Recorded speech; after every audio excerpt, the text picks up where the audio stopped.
कहानी की शुरुआत में हम एक न्यूली मैरिड कपल को देखते हैं जिनका नाम हायोन सू और सूजिन होता है, जो एक दूसरे से बहुत ज्यादा प्यार करते हैं। उसके बाद एक रात को जब ये दोनों सो रहे होते हैं तब सूजिन अपने पति हायोन सू को देखती है, जो नींद में बेड पर उठकर बैठ जाते हैं और कुछ भी बड़बड़ाने लगते हैं। और साथ ही इसका पति कहता है कि घर के अंदर कोई है, जिसके बाद हायोन सू वापस सोने के लिए चला जाता है। उसके बाद सूजिन को घर के बाहर से कुछ आवाजें आती हैं, तब वो बहुत ज्यादा डर जाती है। जब वो देखने जाती है तो देखती है वहाँ पर उसका कुत्ता होता है, जिसको सूजिन शांत कराती है और सोने के लिए चली जाती है। अगली सुबह सूजिन भी जब काम में जाने के लिए निकल रही होती है तब उसके पास एक औरत आती है जो उनकी पड़ोसी होती है। वो कहती है कि पिछले एक हफ्ते से मैं सो नहीं पा रही हूँ, तुम्हारे घर के अंदर से हर दिन बीच रात में किसी के चिल्लाने की आवाज आती है। सूजिन उस औरत से माफी मांगकर वहाँ से चली जाती है। अगले सीन में सूजिन और हायोन सू साथ में होते हैं। दरअसल सूजिन प्रेग्नेंट होती है, इसके बाद भी वो जॉब करती है ताकि उसका पति एक्टर बनने का अपना ड्रीम पूरा कर पाए। उसके बाद सूजिन हायोन सू से कहती है, तुम्हारे बारे में हमारे पड़ोसी ने शिकायत की है। साथ ही वो उससे कहती है, तुम्हें नींद में चलने और बड़बड़ाने की आदत है, तुम नींद में बोलते हो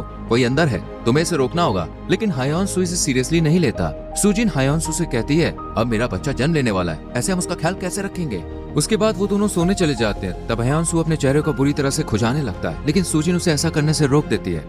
अगली सुबह सूजिन देखती है हायोन सू के चेहरा बुरी तरह से खुजा खुजा के जख्मी हो गया है। उसके बाद सूजिन ये देखकर घबरा जाती है और हायोन सू को हॉस्पिटल जाने के लिए बोलती है, लेकिन हायोन सू उसकी बातों को अनसुना कर देता है और कहता है कि मुझे एक्टिंग के लिए निकलना है, और वो वहाँ से चला जाता है। अगले सीन में सूजिन ऑफिस में होती है और वो अपने पति के बारे में चिंतित हो रही होती है। उसके बाद सूजिन काम से वापस घर आ गई होती है और हायोन सू भी उसके साथ होता है। सूजिन को डर लग रहा था कि कहीं हायोन सू उसके बच्चे को नुकसान न पहुंचा दे। जिसके बाद सूजिन रात में काम कर रही थी, तभी हायोन सू नींद में चलते हुए किचन में जाता है, जहाँ वो जिंदा मछली मीट वगैरह खाने लगता है। सूजिन उसको रोकती है, लेकिन वो उसकी बातों को सुनता नहीं है क्योंकि वो नींद में होता है। और फिर हायोन सू अपने रूम में चला जाता है, जहाँ वो खुद को खिड़की के बाहर निकालने वाला था, लेकिन इससे पहले सूजिन उसे खींच लेती है और बचा लेती है। उसके बाद सूजिन हायोन सू को नींद से जगा देती है, लेकिन अनफॉर्चुनेटली उसे कुछ भी याद नहीं रहता। सूजिन रोने लगती है और कहती है, तुमने कहा था तुम किसी को नुकसान नहीं पहुंचाओगे। उसके बाद सूजिन हायोन सू को कल ही हॉस्पिटल जाने को कहती है।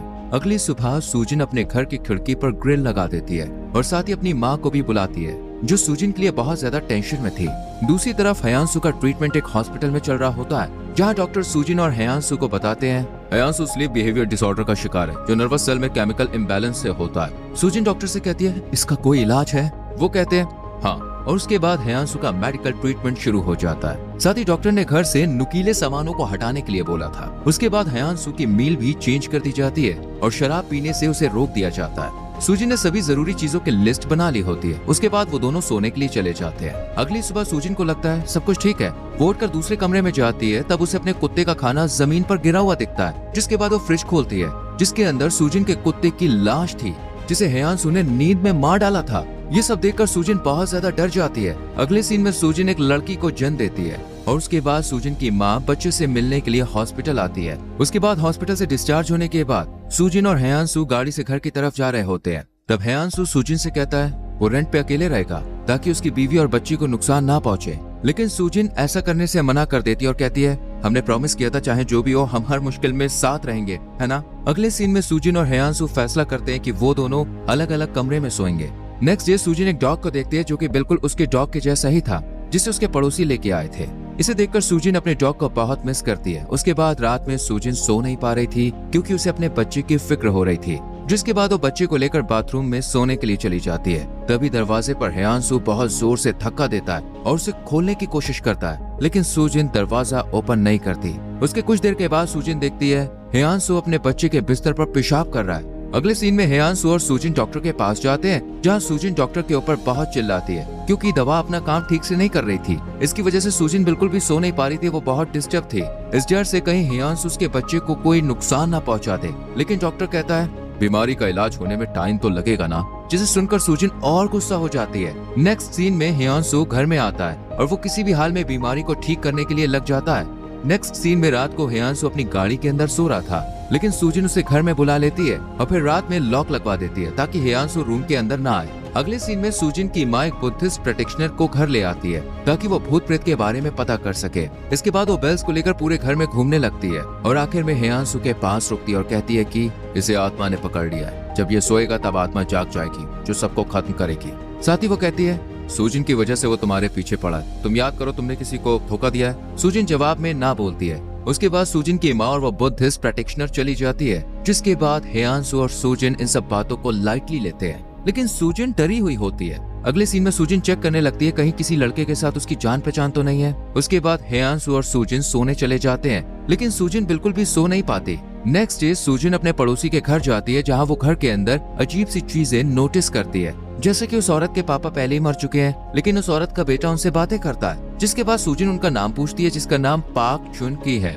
नेक्स्ट सीन में सूजिन अपनी जांच शुरू करती है और अपने पति पर नजर रखती है, और रात में जब हेयांसू सो रहा होता है तब सूजिन उसे पाक चुन की नाम से पुकारती है, लेकिन वो नींद में नहीं उठता। अगली सुबह सूजिन की आंखें लाल हो गई थी, क्योंकि उसने पिछली रात को अपनी नींद नहीं ली थी, वो पूरी रात जाग रही थी।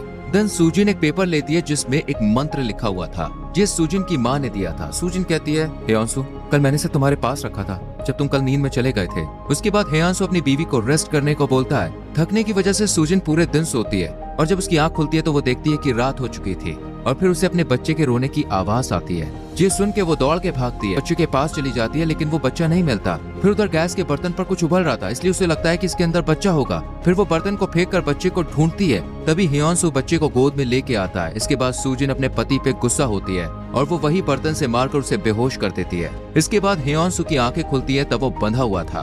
उसके बाद सूजिन उसके ऊपर चाकू रख के बोलती है, तुम्हें जो चाहिए ले लो, मुझे बस परेशान करना बंद करो। हेयांसू कहता है, मुझे डॉक्टर ने कहा है अब वो दूसरा ट्रीटमेंट शुरू करेंगे। जिसके बाद सूजिन उसे छोड़ देती है।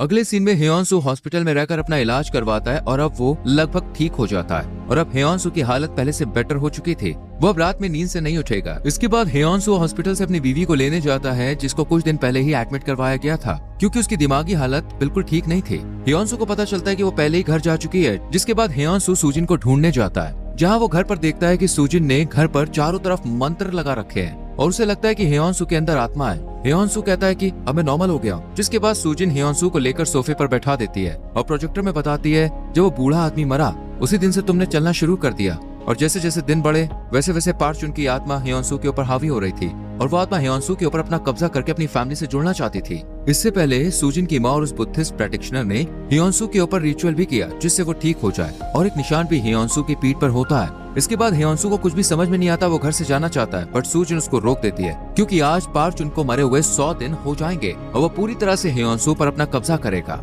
उसके बाद हेयांसू तैयार हो जाता है। सूजिन उसे फ्रिज खोलने को बोलती है। जब हेयांसू उसे खोलता है तब उसमें पड़ोसी का कुत्ता मरा हुआ होता है। जिसके बाद वॉशरूम में वो पड़ोसी वाली औरत को देखता है जो बंधी हुई है। जिसके बाद सूजिन उसे उठा कर लाती है और अपने हाथ में ड्रिल मशीन ले लेती है, और फिर हेयांसू को नहीं बल्कि बूढ़े आदमी की आत्मा को धमकी देती है, अगर तुमने 12 बजे से पहले मेरे पति को नहीं छोड़ा तो फिर मैं तुम्हारी बेटी और पोते को खत्म कर दूंगी। उसके बाद सूजिन उस औरत को ड्रिल मशीन से चोट पहुंचाती है। तभी पार्ट चुन की आत्मा बोलती है, ठीक है, मैं तुम्हारे पति के शरीर से जा रहा हूँ, और वो अपनी बेटी से माफी मांगता है और चला जाता है। जिसके बाद सूजिन हेयांसू के गले लग जाती है, और आखिरकार सूजिन ने अपने पति को एक आत्मा से बचा लिया, और कहानी यहीं पर खत्म होती है। दोस्तों, अगर आपको इस मूवी की एक्सप्लेनेशन अच्छी लगी हो तो वीडियो को लाइक और शेयर करके चैनल को सब्सक्राइब करें, बेल आइकॉन प्रेस करें, जिससे आने वाली वीडियोस आपसे मिस ना हो। मिलते हैं अगली वीडियो में, टिल देन बाय बाय।